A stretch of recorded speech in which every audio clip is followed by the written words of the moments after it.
우리 2021학년도 교육표를 같이 한번 읽도록 하겠습니다. 그리스도를 닮아 자라가는 드림이. 오늘 우리에게 주시는 하나님의 말씀은 사사기 14장 4절 말씀입니다. 같이 한번 읽어주시죠. 시작. 그때에 블레셋 사람이 이스라엘을 다스린 까닭에 삼손이 틈을 타서 블레셋 사람을 치려 함이었으나 그의 부모는 이 일이 여호와께로부터 나온 것인 줄은 알지 못하였더라. 아멘. 제목을 한번 읽어주시죠. 시작. 누구를 위한 일인가? 여러분, 그 신앙생활을 열심히 하던 분들이 갑자기 돌변하는 경우가 있습니다. 어떻게 이 사람이 이렇게 변했을까 싶을 정도로 무섭게 하나님을 부인하기도 하고, 지금까지 자기가 했던 말들이 잘못된 것처럼 이야기하기도 하죠. 하나님이 어떻게 이럴 수 있어? 내가 하나님 외에 어떻게 살았는데? 억울한 마음을 막 토로하는 경우도 있습니다. 주로 어떤 일을 경험하면 이런 반응을 보이겠습니까?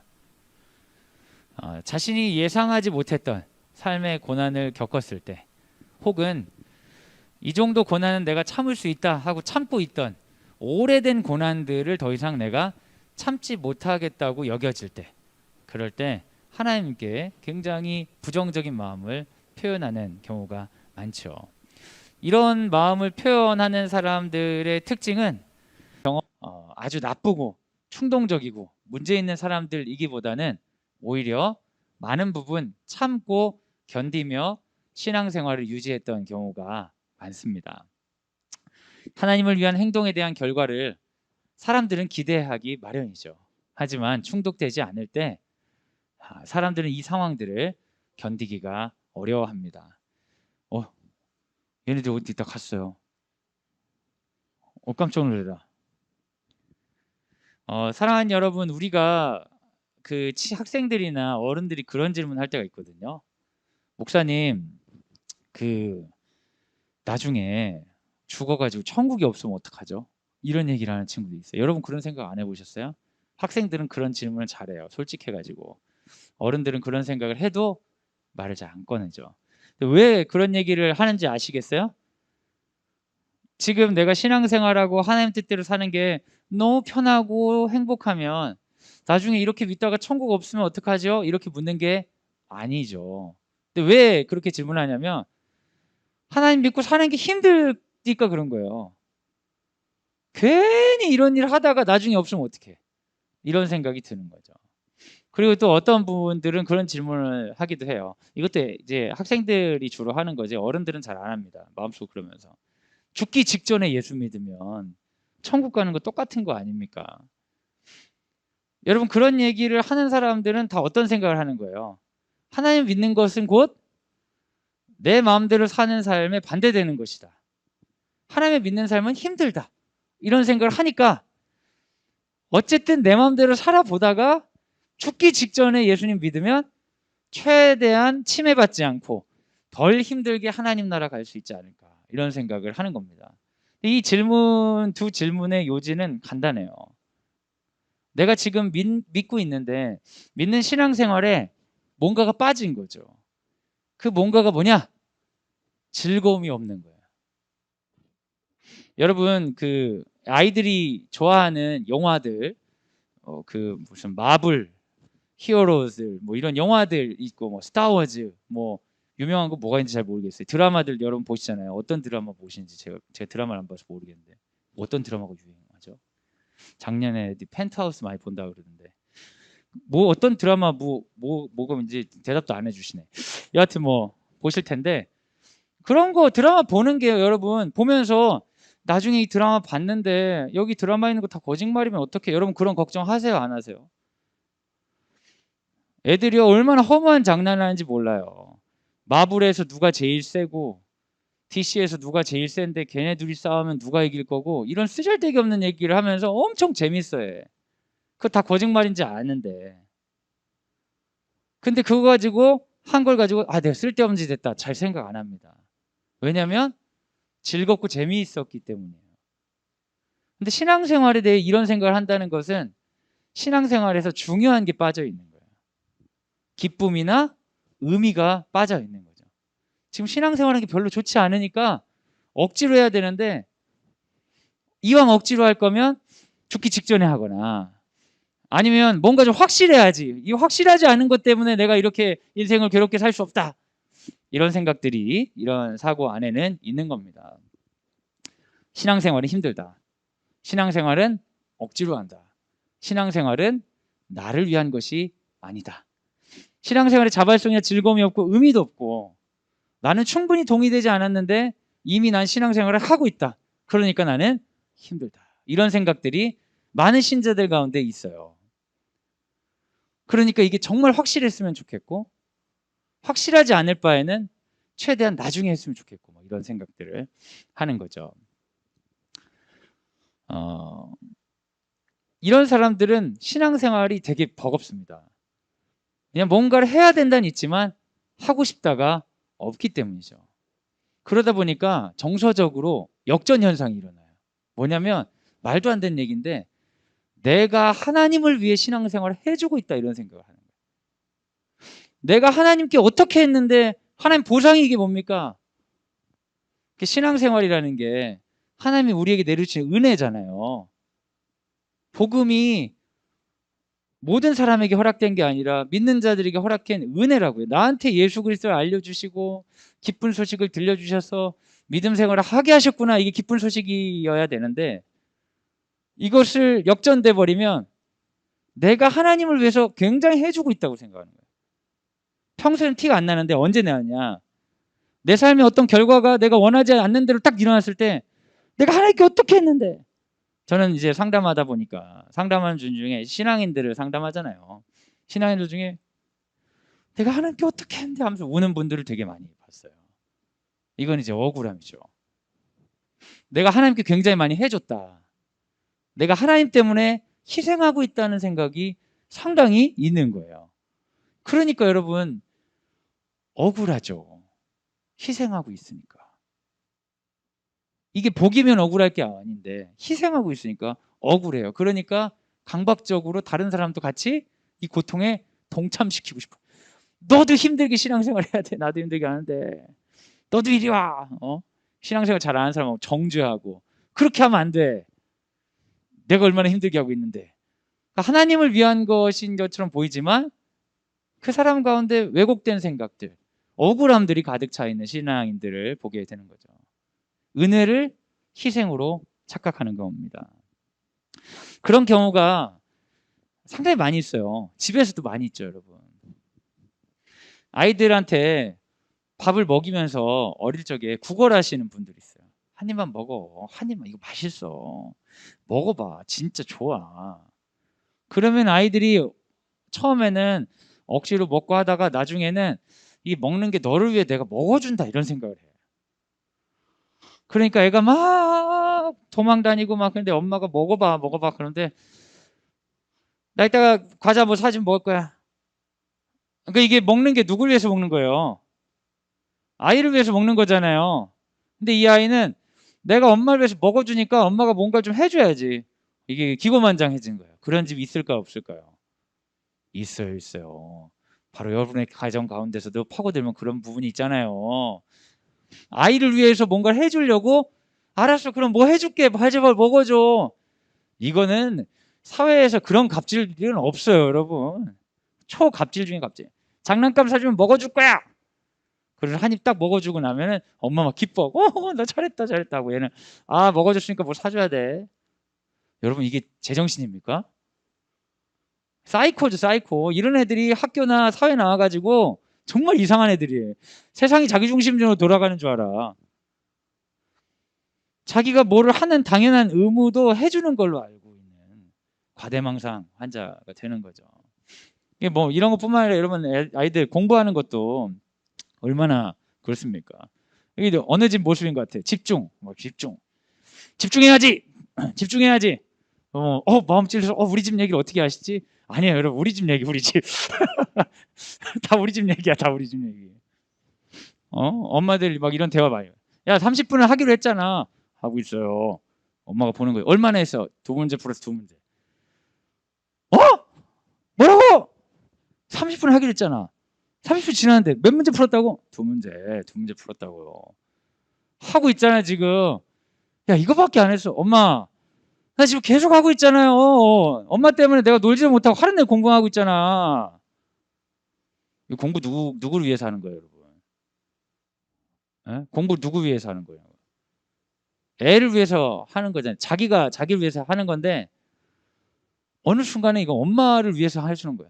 엄마 내가 30분 해줬으니까 기뻐해야지. 나한테 뭐라고 해. 완전히 왜곡된 생각이죠. 여러분 우리가 일을 하는 이유는 우리가 살기 위해서 에너지가 필요하기 때문입니다. 자동차가 가려면 뭐가 필요합니까? 연료가 필요하잖아요. 인간 사회를 살아가기 위해서는 연료가 필요한데 그 돈이죠. 돈이 필요해요. 근데 여러분 자동차에 연료가 필요하다는 거 가지고 서러워하고 억울해하는 사람이 있어요. 어떻게 자동차에 연료가 필요할 수 있어? 이상한 사람이지. 여러분 우리 다 돈을 벌어야 됩니다. 적어도 가족 중에 한 명 정도는 벌어야 돼요. 다 못 벌어도. 안 그러면 살 수가 없는 거야. 그럼 자동차가 돌아갈 수가 없는 거잖아요. 그리고 우리 아이들도 각자 흩어져서 가정을 만들려면 자기 할 거를 해야지 살아갈 수 있습니다. 그러니까 이 아이는 그걸 훈련하는 기간인 거죠. 학생 때. 그리고 이제 학생은 직업이 공부니까 공부를 통해 연습을 하는 거죠. 물론 이제 성장했을 때 다양한 일을 할 수 있기 때문에 그게 정답은 아닐 수 있지만 지금 학생이라는 이 안에서는 이걸 하는 거예요.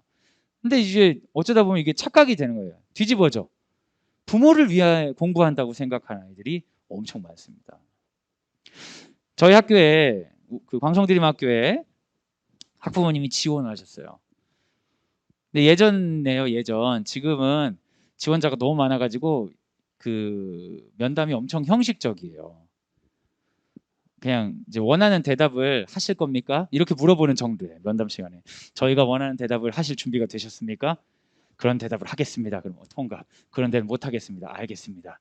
뭐 이 정도거든요. 근데 예전에 심층 면접 할 때 사람이 좀 적게 올 때 그때 이분이 학원 원장인데 애들 좋은 학교에 많이 보냈어요. 그래가지고 제가 그 분께 얘기했어요. 어머니 광성드림학교는 사교육하지 말라고 하는 곳인데 여기 오면은 상당히 마음이 불편하실 수 있다. 근데 저희는 사교육이 전혀 죄라고 생각하지 않고 다 직업을 존중하지만 여기는 그런 것이 아닌 곳이라서 좀 그렇다. 괜찮겠냐. 근데 그분이 통탄을 하면서 울면서 그러더라고요. 자기가 과외하고 학원에서 막 해가지고 잘해가지고 애들 학교를 보내는 애들이 부모들 너무 싫어한다는 거예요. 그리고 나는 어느 대학 들어가 줬으니까 이제 엄마 아빠 말 안 들을 거라고 그런 얘기를 한다는 거예요. 대학을 들어가 준 거예요. 진짜 황당하죠. 역전현상이 일어나는 거예요. 어떻게 보면 부모님이 뭔가 아이를 챙겨서 공부시키고 이런 거 밥 먹이고 이런 거는 은혜죠. 여러분 모두에게 주는 혜택입니까 그게? 굉장한 은혜예요.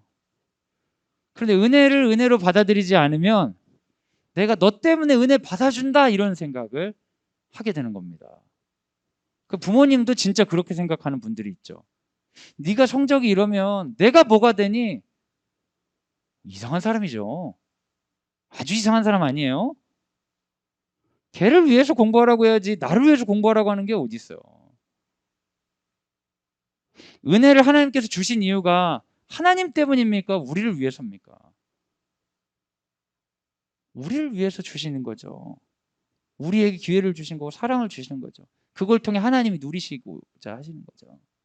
그런데 이걸 잘못 받아들이면 말도 안 되는 갑질이 이루어지는 것입니다. 밥 먹으라고 챙겨주고 공부시켜주는 부모가 있는 것은 불행입니까? 여러분 이건 말도 안 되는 일이에요. 지금도 부모가 없어서 어려운 사람들이 얼마나 많은지 모릅니다. 우리는 텔레비전에 나오는 우리보다 더 잘난 사람들, 더 훌륭한 사람들, 더 많은 것을 가진 사람들만 보기 때문에 우리가 가진 것에 감사함을 보지 못하는 경우가 많습니다. 그런데 지금 우리에게 허락된 이 과정 자체가 엄청난 은혜입니다. 은혜를 은혜로 받아들이고 은혜를 은혜로 받아들이게 가르쳐야 하는 것이 우리 기독 학부모의 우리 방법인 것 같습니다. 2020년 기준, 최근 기준이죠. 여전히 여러분 밥을 먹지 못해서 죽어가는 사람이 있어요. 여기 보십시오. 여기 이게 회색 이런 데가 굶는 사람이 없는데요. 유럽하고 여기 아메리카 중에 북아메리카, 그리고 뭐 호주 이런 데 있는데 우리나라도 그래요. 우리나라 굶는 사람 별로 없어요. 근데 우리 바로 위에 가면은 작년에 빨간색이었는데 올해는 노란색이 됐어요. 심각 국가가 있어요. 어느 나라입니까, 여러분? 북한이지, 북한. 특히 우리 같이 일산과 파주 경계에 사는 사람들은 차 타고 좀만 가도 먹을 것이 없어서 고민인 사람들과 우린 같이 살고 있어요. 근데 여기서는 어떤 일이 일어나냐면 한 입만 먹어봐, 제발. 맛있어, 제발 먹어봐. 젤리 하나 줘야지 먹을 거야. 그냥 안 먹어. 젤리 줄게, 먹어봐. 여러분 여기서 1시간만 더 건너가가지고 북한 사람들이 그거를 이제 비디오를 착 찍어가지고 하는 걸 본다고 생각해 보세요. 진짜 남조선 괴뢰들이죠. 핵무기를 쏴서 없애버려야 되는 인간들 아니겠습니까? 네? 여러분 해야 된다가 널 위해 해야 된다로 들으면 이게 하기 싫어지는 거예요. 근데 은혜는 뭐냐면 이것이 나를 위해 한다는 것을 받아들이는 거예요. 하나님이 우리에게 하신 일들이 엄청나게 많은데 그게 하나님께 내가 맞춰주느라 힘들다 이런 갑질로 받아들여진다면 우리 신앙생활에 굉장히 중요한 부분이 왜곡된 거예요. 그게 에덴 동산에서도 있었어요.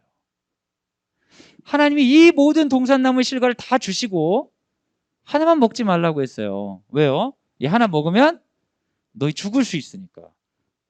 너를 위해서 이거 먹지 말고 나머지를 먹으라고 했는데 사탄이 와서 어떻게 얘기합니까? 저거 먹어야 네가 좋은데 하나님이 너한테 저거 못 먹겠구나. 저거 뺏어갔구나. 은혜를 엄청 받았는데 아담과 하와가 되게 억울해지는 거예요. 이게 뭐야? 나한테 선악과도 안 주고 하나님이 베푸신 은혜를 오해하게 만드는 거죠. 그때 인간은 죄에 빠지는 것입니다. 믿음은 부담이 아니라 은혜입니다. 여러분 한번 따라하시죠. 믿음은 부담이 아니라 은혜다. 그 여러분 신앙생활을 점검해 보세요. 내가 신앙생활하면서 즐거움이 있는가? 즐거움이 없다면 여러분의 믿음 생활은 좀 있으면 이제 사탄이 파고들 거예요. 옷 좀 벗겠습니다.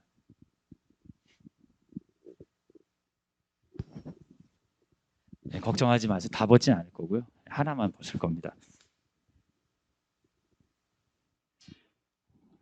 믿음 생활을 부담으로 하는 게 나쁜 건 아닌데 내가 부담으로 하고 즐거움이 없으면 사탄이 여러분에게 틈타기가 딱 좋은 거예요. 한마디만 하면 돼. 네가 그렇게 열심히 해서 뭘 얻었는데 하나님이 뭘 해줬는데 한마디만 해주면 그 순간 갑자기 교회 나가기 싫어졌어. 그 사람들 보기도 싫어. 네. 그러면서 이제 교회 떠나시기 쉽죠. 근데 여러분 하나님의 음성을 들어야 됩니다. 우리에게 주신 은혜에 집중하는 거예요. 그 즐겁게 하는 거죠.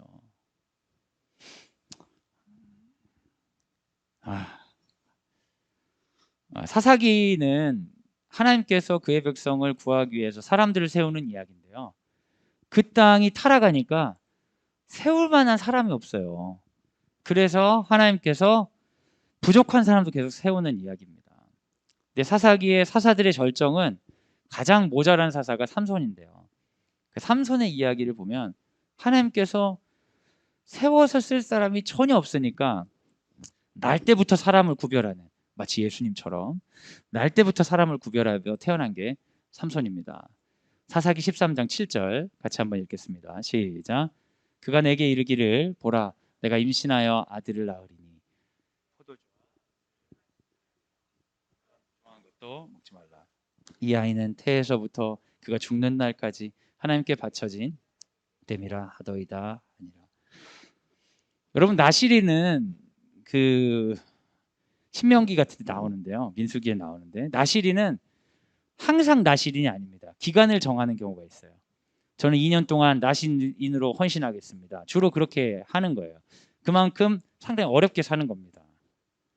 특별한 기간을 정하고 경건 훈련에 돌입하는 거예요. 훈련의 개념입니다. 그런데 삼손은 어마무시하게 부담스러워요. 태에서부터 그가 죽는 날까지 나실인이에요. 평생을 주 앞에서 구별된 삶을 살도록 사명을 부여해 주셨어요. 이것은 은혜입니까? 부담입니까?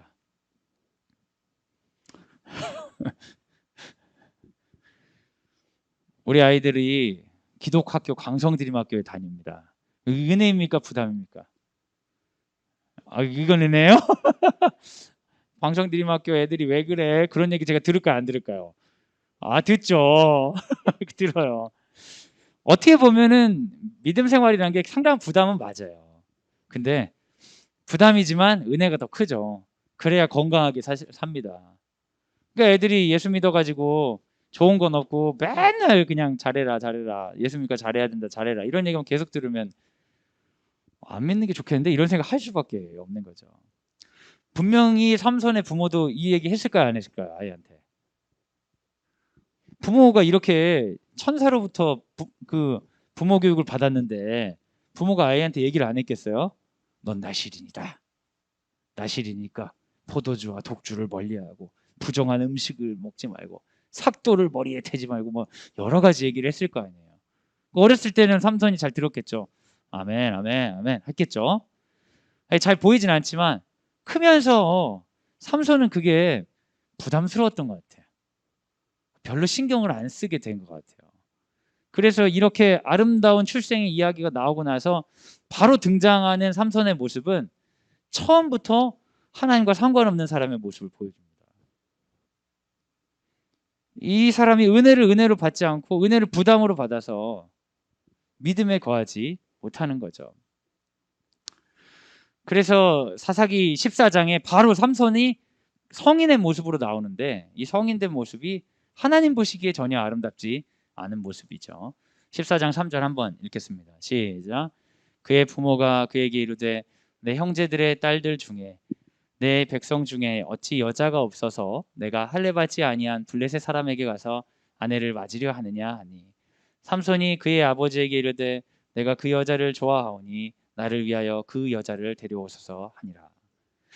삼손은 하나님의 음성과 부모의 교육을 넘어선 사람입니다.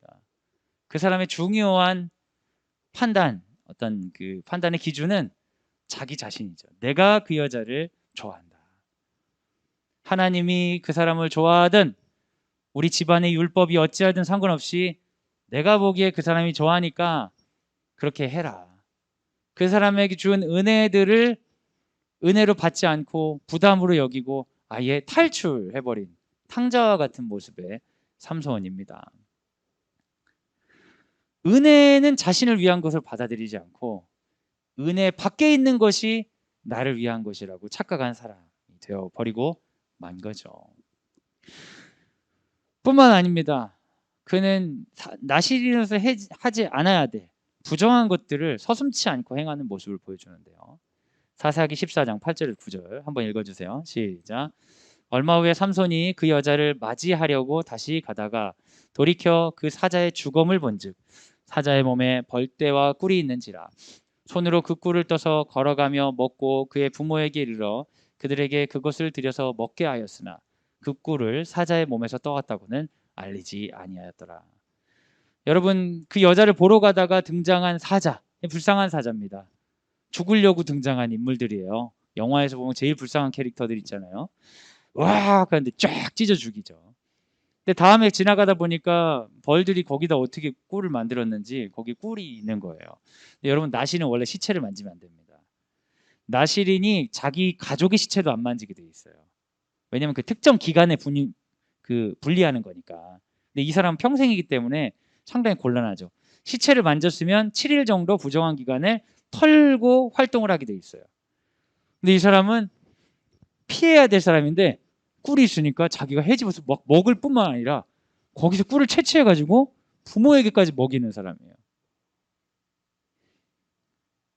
주 안에서 잘 살려고 했던 부모로부터 벗어나서 부모조차도 어떻게 보면 하나님으로부터 벗어나도록 유도하는 아이가 되고 말았습니다. 너무 많은 은혜를 받았는데 안타깝죠. 민수기 6장 6절 같이 한번 읽겠습니다. 시작. 자기 몸을 나 여호와에게 바쳐 헌신하는 이 기간에는 시체에 가까이 가지 말아라. 자기 부모나 형제자매가 죽었을지라도 몸을 더럽혀서는 안 된다. 이것은 자기 몸을 구별하여 나 하나님에게 바치는 표가 그 머리에 있기 때문이다. 나실인 기간 동안은 부모 장례식도 안 하는 거예요. 그런데 삼손은 아무렇지 않게 꿀 먹으려고 계명을 어기는 사람이었죠. 그러다가 삼손이 잔치를 엽니다. 근데 여러분 성경에 보시면 제가 가져오진 않는데 이 사람이 그 블레셋 여인과 결혼하기 위해서 잔치를 여기는데 잔치를 열 때 성경 찾아보시면 나와요. 풍속을 따라 잔치를 열었다. 잔치를 열어야 될 이유가 없어요. 근데 그냥 유행이에요. 그러니까 삼손 안에는 하나님이든 뭐든 이런 게 전혀 없는 거죠. 잔치를 열면서 이제 수수께끼를 하나 내게 됩니다. 같이 한번. 너무 길죠? 너무 길어. 읽지 말죠 뭐. 그래서 이 수수께끼를 내는데 이 30명에게 이 수수께끼를 맞히면 내가 너희들이 옷 30벌을 주고 못 맞히면 너희가 내게 옷 30벌을 줘라. 그러면서 수수께끼는 아주 이상한 거예요. 먹는 자에게서 먹는 것이 나오고 강한 자에게서 단 것이 나왔느니라. 그러니까 자기가 죽였던 사자에게 꿀 나온 걸 보고 가장 강한 것, 가장 단 것이 뭐냐, 뭐 이런 애매한 말도 안 되는 수수께끼를 낸 거죠. 저는 이 친구들도 이런 얘기를 듣고 맞추려고 노력했다는 자체가 이해가 잘 안 돼요. 뭐 순진한 사람들이었던 것 같아요. 한 2, 3일 지나니까 이 친구들이 못 맞출 것 같은데 옷을 사주고 싶은 생각은 전혀 없었던 거죠. 그러니까 결혼할 여인을 괴롭힙니다.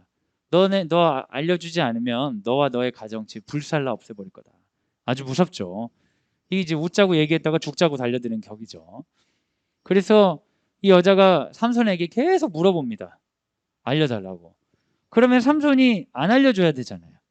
삼손이 하나님의 음성은 잘 안 듣지만 이 여인의 음성은 잘 듣는 사람이었어요. 이 갈굼을 견디지 못하고 답을 얘기해 줬는데 얘기하자마자 여기 또 7일째 되는 날에 이 사람들이 전부 다 답을 이야기를 하게 됩니다. 그래서 삼손이 이 일을 해결하는 방식이 나옵니다. 19절 20절 같이 한번 읽겠습니다. 시작. 여호와의 영이 삼손에게 갑자기 임하심에 삼손이 아스글론에 내려가서 그곳 사람 30명을 쳐 죽이고 노략하여 수수께끼 푼 자들에게 옷을 주고 심히 노하여 그의 아버지의 집으로 올라갔고 삼손의 아내는 삼손의 친구였던 그의 친구에게 준 바 되었더라. 블레셋 사람 30명을 때려 죽이고 옷을 갖다 주고 떠납니다. 결국 이 결혼은 성공했습니까? 실패했습니까? 실패했죠. 그런데 여러분 성경은 아주 이상한 표현이 있어요. 바로 여호와의 영이 삼손과 함께 했다는 거예요. 그 악한 사람에게.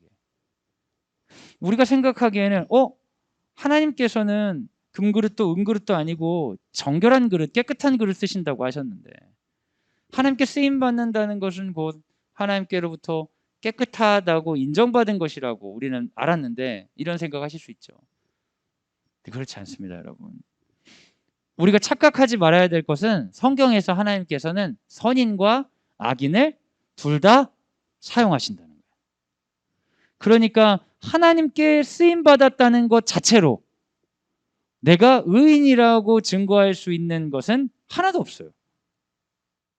그러니까 제가 하나님을 욕되게 하고 하나님을 욕하는 것도 하나님께 쓰임 받는 것이고 제가 전도를 하려고 애를 쓰는 것도 하나님께 쓰임 받는 거라는 거예요. 하나님은 이 세계 모든 사람들을 이용하셔서 결국 당신의 뜻을 이루십니다. 그게 섭리예요.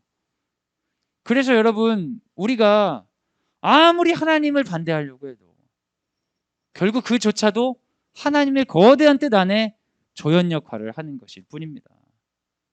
지금 삼손이 등장해서 여호와의 영이 임해서 막 일하고 하는데 그것은 하나님께 쓰임 받은 건 맞지만 악한 모양으로 쓰임 받는 거예요.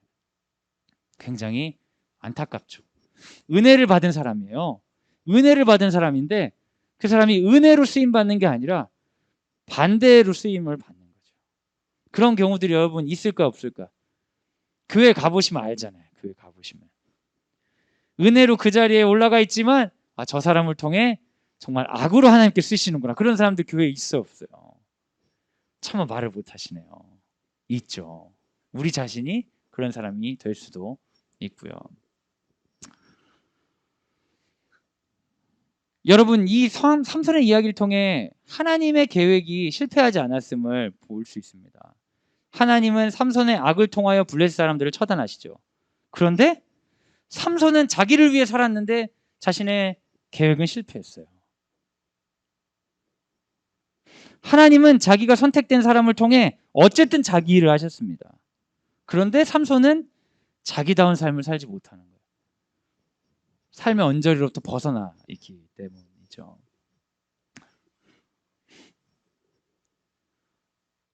우리가 착각해서는 안 되는 건 그겁니다. 내가 하나님을 위하여 뭔가 한다는 생각은 정말 착각입니다. 저는 그런 얘기를 하시는 분들 본 적이 있어요. 찬양 사역자였던 것 같은데 찬양 인도를 하다가 너무 감성적인 멘트를 하시더라고요. 정말 공감이 되지 않았어요. 신학교에서 노래를 잘하시는 분이라 섭외해가지고 문화 공연으로 그 목사님들 말씀 듣기 전에 이렇게 문화 공연을 하는데 목사님들이 상당히 교만한 분들이 많잖아요. 남의 말을 잘 안 듣거든요. 근데 찬양 인도자면은 사실 막 말을 막 많이 하시는 분도 아닌데 자기가 막 노래를 엄청 잘하시더라고요. 노래를 쫙 하니까 막 박수 엄청 쳐서 와 하는데 이분이 자기가 너무 힘들어서 찬양 사역을 그만두고 싶었는데 나 못하겠어요 하나님 그랬는데 하나님이 눈물을 흘리면서 자기한테 계속 할 수 없겠니 이랬다는 거예요. 너무 감성적이잖아. 공감이 하나도 안 돼. 노래를 잘하면 지가 잘했지. 하나님이 울면서 사정할 건 뭐야? 공감이 하나도 안 되는데 사람들이 그런 자뻑이 있는 거예요. 내가 뭔가를 되게 해주고 있다는 생각이야. 내가 멈추면 하나님이 일에 큰 문제가 생긴다고 생각하는 거야. 여러분 그거 말도 안 되는 착각이에요. 내가 없어도 하나님이 일해요. 그것처럼 어이없는 생각이 없어요. 내가 하나님의 일을 위한 큰 존재라는 생각처럼 황당한 일이 없어요. 여러분 거꾸로예요. 뭐냐면 내가 하나님께 쓰임받는 게 나에게 은혜인 거죠. 그래서 여러분 믿음 생활하면서 정말 회복하셔야 되는 게 뭐냐면 즐거움이에요. 물론 신앙생활에 부담도 있을 수 있고 어려움도 있을 수 있지만 그게 즐거움을 덮쳐서 즐거움이 하나도 없다. 그럼 여러분은 거의 이제 우는 사자같이 물고 있는 사탄의 밥이 될 준비가 다 돼 있는 거예요. 나를 이 자리에 불러주신 게 좋고 즐겁게 해야 돼요. 즐겁지 않다면 여러분이 일은 하고 계신데 주님을 놓친 거예요. 주님을 놓치고 일만 하면 사탄의 놀잇감이 되기가 딱 좋다니까요. 그럴 거면 일을 좀 줄이고 주님을 좀 바라보세요. 여러분 하나님의 일을 하는 것은 나에게 좋은 일입니다. 부담되거나 피해야 되는 일이 아닌 것이죠. 제가 설교 때 많이 쓰는 예화인데요. 제 유아부 뭐 들어보신 분이 너무 많아가지고 더 하기도 민망하긴 한데 근데 뭐 마땅한 게 떠오르지 않더라고. 제가 더 사역 더 안 하고 그러니까 제 유아부 할 때 암송 대회를 합니다. 그러면 애들이 암송할 사람은 다 그렇게 손을 들어요. 불러봐요. 자 암송해 보세요 하고 마이크 대면 아무도 암송 못해요. 웃으면서 그냥. 그럼 이제 제가 귀에다가 다 얘기해 주는 거예요. 대초해. 그럼 애들이 큰 소리로 대초해. 하나님이 천지를 창조하시고 박수. 와.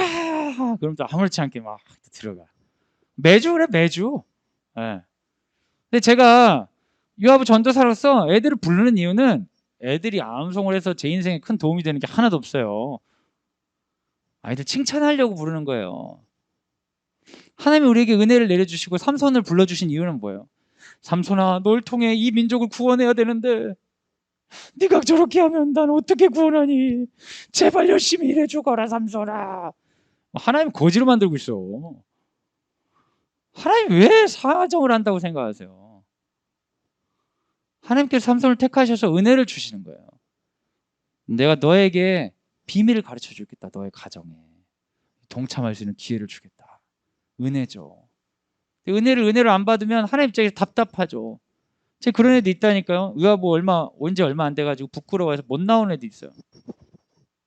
그런 애들 말도 잘 안 하고 고개를 그렇게 흔들어요. 자기가 귀여운지 아나 봐요. 그러면 엄마가 그럼 뭐 해줄까 하나 봐. 근데 유아부에 전혀 그렇지 않아요. 그러면 하기 싫어? 하지 마. 다음에 그냥 애들이 계속하면 애들이 하고 싶어해. 너무 쉬워 보여가지고 나중에 그러면 이제 조용히 나오면 안타깝죠. 나오면 상 받는데 상 주려고 하는데 안타깝고 속상한 마음은 있지만 내가 안 나오면 큰일 나는 건 아니에요. 그렇다고 유아부 문 닫거나 그러지 않습니다. 하나님의 일을 할 때 불림받은 즐거움을 여러분 회복하셔야 됩니다. 광성드림학교에 들어왔으니까 광성드림학부모로서 우리가 희생하고 뭐 이런 컨셉을 가지신 분들이 있어요. 여러분 이게 엄청난 기회인데 전국에 이런 학교가 없는데 내가 우리 가정이 어떤 봉사와 희생의 자리로 가는 것도 엄청난 기회입니다. 남이 나에게 그걸 시킨다면 착취죠. 제가 뭐 교회는 아니지만 교인들이라고 생각하면 어떤 집사님 불러 집사님 제가 기회 하나 드릴까요? 목회자를 섬길 기회 드릴 수 있습니다. 제 차가 20년 됐거든요.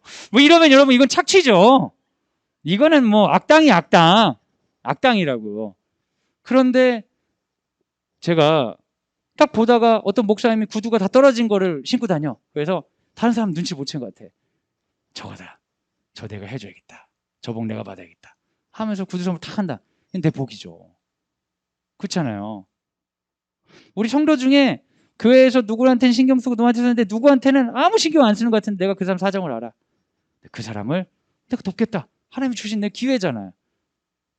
다른 사람들 전도팀이 막 어디 막 돌아다니면서 전도를 하는데 내가 알고 있는 그 사람에게는 복음을 안 전해. 기회다. 이거 내가 복음 전해야지. 기회잖아요. 은혜인 거라고요.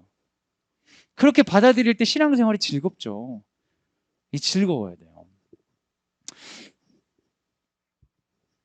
우리나라에서 제일 입양을 많이 하신 분인데요. 제가 만났을 때 11명까지 입양했었는데 우리 사모님 윤정희 사모님이 저보고 아들이라고 부르면서 그렇게 나이 차이 엄청나진 않는데 아들이라고 부르면서 그래도 난 짝수가 좋더라. 12명 채울까 생각 중이야. 이러시더라고요. 광인이지 광인. 제정신이 아니지. 근데 이분이 그런 얘기를 하는 거예요. 내가 너희를 위해 어떻게 했는데 이러면서 애들한테 막 속상해하고 이런 게 아니라 나를 부모 되게 해줘서 고맙지. 얘도 날 부모 되게 해주내고 얘도 날 부모 되게 해주내고 그러니까 입양한 아이들 11명하고 사는데 근데 11명하고 사는데 저희 집보다 작은 집에 살더라고요. 제가 그 집에 가서 그 사모님 집보다 제가 더 큰 집 사는데 돼지우리 같거든요. 어떻게 해야 될지 모르겠어요. 제발 치워라! 막 정말 집에 가서 제가 하는 게 내 거 치우기도 힘들어 죽겠는데 막 이런 어려움인데 그 집은 11명 있는 집인데 군대 내모반 같아요. 치우자. 네. 척척척척척. 시스템이 엄청 잘 돼 있더라고요. 조직적이에요. 확실히 단체 문화가 무서워. 근데 이게 이제 소수 문화는 안 움직여. 사람이 좀 많아야 되는 것 같아요. 근데 되게 힘든 것도 많고 어려움이 많으실 텐데 즐겁게 얘기하시는 거예요. 나 같은 사람이 감히. 그러면 은혜인 거죠. 제가 그 지난 다니엘 기도회를 쭉 참석하면서 많이 느꼈던 건 뭐냐면 사람들이 그런 부담을 많이 얘기해요. 내가 믿는 사람으로 살기 참 어렵다. 믿는 사람인데 그 부담이 되게 크다. 아이들도 그런 애들이 많거든요. 근데 제가 이 강사들을 쭉 보면서 그렇게 잘 살거나 꼭 훌륭한 사람들은 아닐 수 있는데 뭐 결국 결론적으로는 잘 나가는 사람들이 나와서 하는 얘기긴 하지만 근데 이분들의 메시지가 비슷했어요. 전부 다 예수 믿길 잘했다. 믿지 않았으면 큰일 날 뻔했다. 여러분 그거를 우리가 좀 회복해야 되지 않을까요? 광성드림학교에서 자녀들을 기독교 교육을 시킨다는 것은 예수 믿는 즐거움을 자녀들에게 주고자 하는 욕심이었으면 좋겠습니다. 그러기 위해서는 여러분 하나님 앞에 사랑을 회복하십시오. 믿음은 나를 위해 주신 선물입니다. 믿음은 부담이 아니라 즐거움이죠. 부담이 없다는 게 아닙니다. 즐거움이 더 큰 거죠. 그분의 일을 하는 것은 나를 위한 최고의 선물입니다. 이 얘기 듣고 그럼 우리는 학교를 그만두고 이제 신학교를 가야 되나? 그 정도로 여러분이 이 지능이 떨어지는 분들은 아니잖아요. 주님의 일이 뭡니까? 내가 내 아이를 키우는 게 주님의 일이죠. 근데 내 마음대로 키우지 않고 주의 뜻대로 키우기로 하면 그게 주의 일이고, 내가 하고 있는 일을 주님 기뻐하시는 방법으로 하는 게 주의 일이죠. 그럼 이 모든 게 기회가 되는 것이 아니겠습니까? 그때 우리 존재에 걸맞는 우린 사랑을 회복할 수 있습니다. 여러분 그 사랑을 해보셨습니까? 너무 아득한 얘기를 여쭤봐서 죄송해요. 한 20, 30년 전 얘기겠네요. 뭐 지금도 사랑을 하고 계신다면 상당히 위험한 상황일 것 같고요. 여러분 그 사랑하실 때 사랑하면 외로움으로부터 우리가 벗어날 거라고 많이 예상하잖아요. 그죠? 내가 사랑에 집중하게 되고 빠지는 이유는 외로움으로부터 벗어나고 싶은 욕구가 되게 크거든요. 그런데 심리적으로는 사랑은 극단적인 외로움이 되는 거예요. 무슨 말인지 좀 들어보세요. 사랑을 하게 되면요, 광기에 휩싸입니다. 정신을 잃어버려요. 제가 제 아내 연애할 때, 잘 기억도 나지 않는 그때 이대 쪽 앞에 어디 액세서리 가게를 간 적이 있어요. 여자친구한테 선물을 사려고. 지금은 선물을 안 산 지가 한참 된 것 같아요. 모든 돈을 다 그분께 드리기 때문에 선물 살 돈이 없어요. 네. 그때는 이제 그 연애할 때니까 선물을 사러 딱 갔는데, 거기 종업원이 젊은, 뭐 거의 저랑 나이가 비슷했을 것 같아요. 비슷한 사람이 스타일이 어떠세요? 여자친구분이 귀여운 스타일이에요? 예쁜 스타일이에요? 이렇게 물어보더라고요. 그래서 상당히 이분이 많이 애들한테 많이 팔아본 거죠, 물건을. 그래서 제가 근데 되게 심각하게 고민했어요. 귀엽기도 하고 예쁘기도 한데 어떡하죠? 그랬더니 그 정업원이 에이씨 하면서 나이가 비슷하게 욕을 하려고 하더라고요. 근데 여러분, 제가 그때 왜 그런 얘기를 했냐면 미쳤기 때문에 그런 거예요. 광기에 휩싸여서 그런 거예요. 제 아내가 그런 얘기를 한 거를 알면 깜짝 놀랄 거예요. 제가 제대로 미쳤구나. 근데 여러분, 사랑이라는 게 뭐냐면 그 사람이 뭐가 좋아?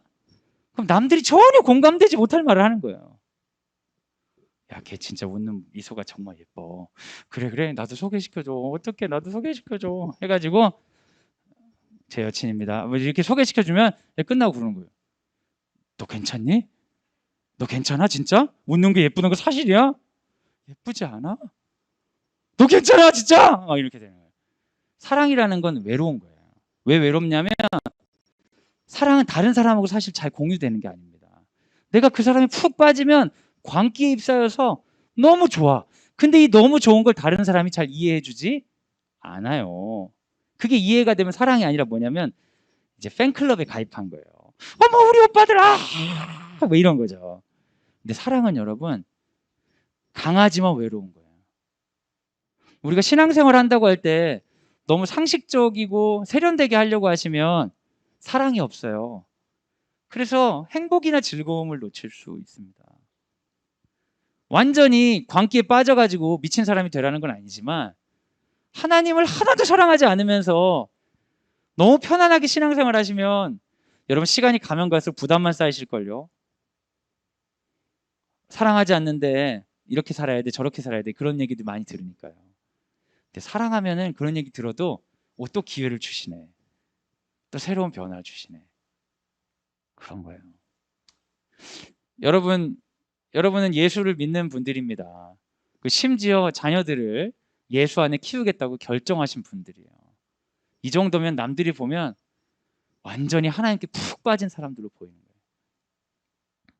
근데 그 정도는 아니더라도 하나도 사랑하지 않고 있으면 안 됩니다. 그러면 여러분이 선택했던 모든 것들이 부담이 돼서 나중에는 더 믿는 사람들 지겹다, 벗어나고 싶다, 신앙생활은 내 삶에 너무 큰 부담이야, 좀 자유롭고 싶다, 이런 억압을 경험하게 되실 수 있습니다. 그럼 그것처럼 불행이 없어요. 먼저 된 자 중에 나중 된 자가 있고 나중 된 자 중에 먼저 된 자가 있는데 가장 불행한 자가 될 수 있습니다. 삼손처럼요. 어렸을 때부터 너무 많은 은혜를 받았기 때문에 은혜를 은혜로 받지 못하고 부담으로 알다가 떠나보는. 그래서 삼손 자리라도 삽니까?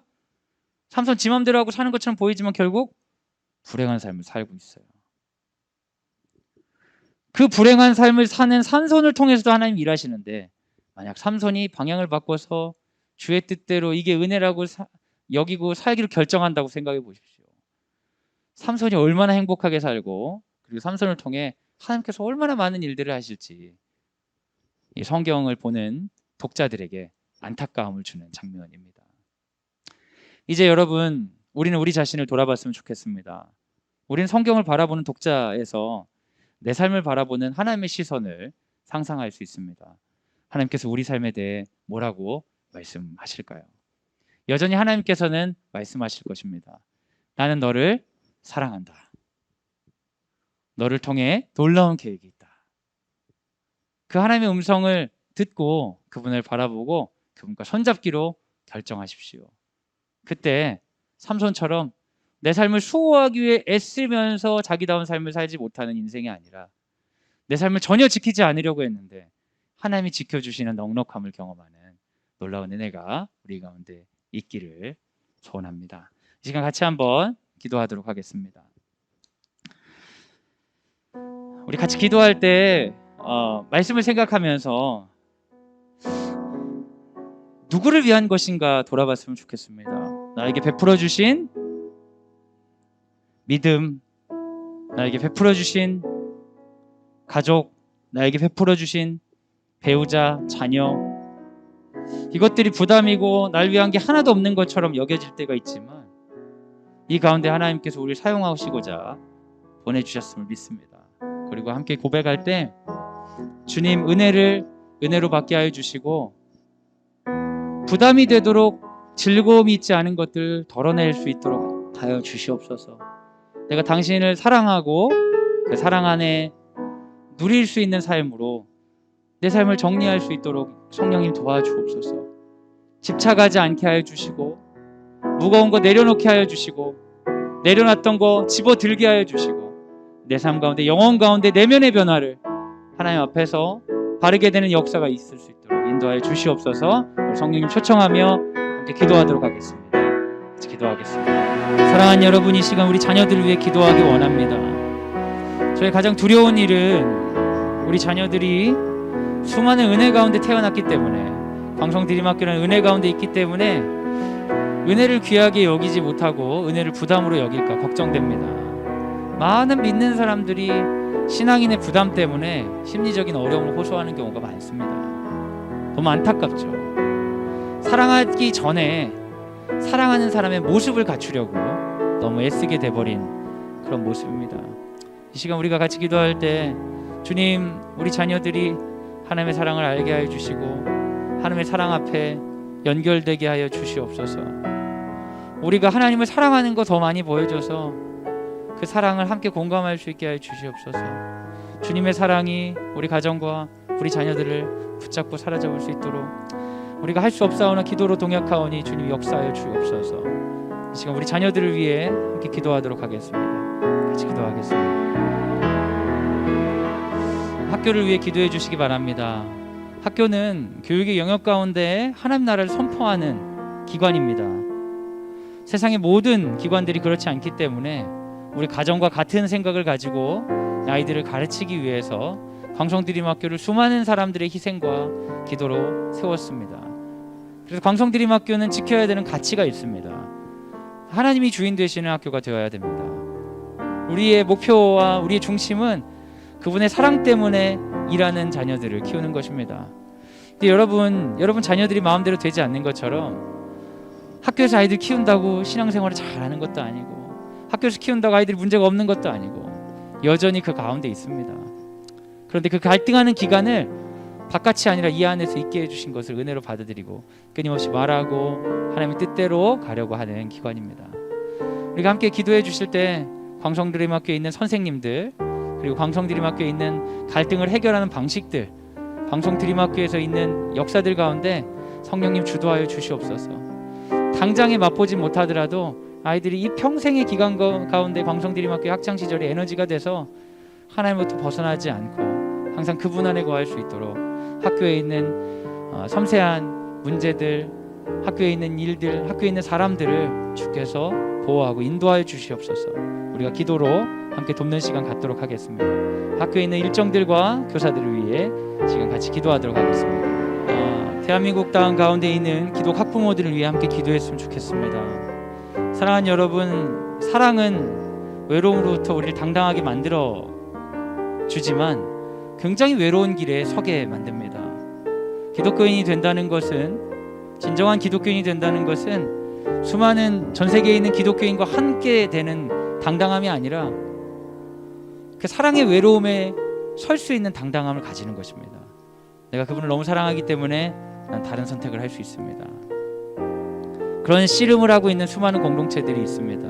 우리는 그래도 학교에서 하지만 개교회에서 개인적으로 싸우며 방향을 잡지 못하는 지체들이 있습니다. 하나님께서 남은 7,000명이 있다 하시면 바로 우리들이 아닐까 싶습니다. 우리가 중보해야 됩니다. 우리 대한민국 땅 가운데 외롭지만 그 사랑의 길을 선택한 우리 기독 학부모들을 주님 사용하여 주시옵소서.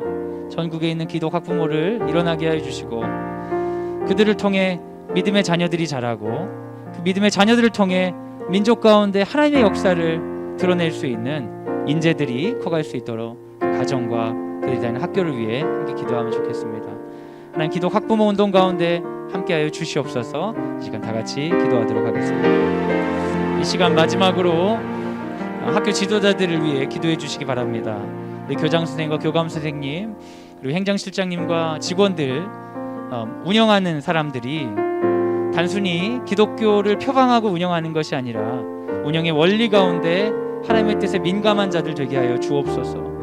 하나님과 함께하는 것을 즐거워하고 사리사욕을 챙기지 않으며 주께서 기뻐하신 나라를 위해 헌신된 자들로 우리 지도자들과 직원들을 사용하여 주시고 그런 학교로 세상 가운데서 드러나는 하나님이 원리로 돌아가는 학교로 드러나는 학교 될 수 있도록 인도해 달라고 이 시간 지도자들과 학교를 위해 마지막으로 기도하도록 하겠습니다. 같이 기도하겠습니다. 하나님 감사합니다. 우리를 오늘도 모이게 하여 주시고 예배하고 기도할 수 있도록 인도해 주셔서 감사합니다. 하나님, 우리 가운데 주님을 사랑하는 마음으로 모일 수 있도록 인도하여 주옵소서. 의무감이나 부담으로 온 자들이 있다면 오히려 의무감과 부담보다 더 큰 사랑 때문에 무릎 꿇고 행복할 수 있도록 힘을 더하여 주옵소서. 우리 가운데 수많은 무거운 짐이 있는 자들이 있습니다. 주께서 수고하고 무거운 짐진 자들 오라 하셨는데, 가볍게 해주신다고 하셨는데 주님을 따른다고 하면서 더 많은 무거움을 가진 세상의 왜곡 가운데 있는 지체들이 많습니다. 사단의 음성에 속아서 멈추지 못하고 더 부담되는 것들을 하면서 그래야 자신이 인정받을 수 있는 것처럼 하나님의 음성을 외면한 지체들이 있습니다. 주님, 그들의 마음을 녹여주시고 현실을 바라보게 하여 주셔서 하나님의 사랑으로 인하여서 자유롭게 하여 주옵소서.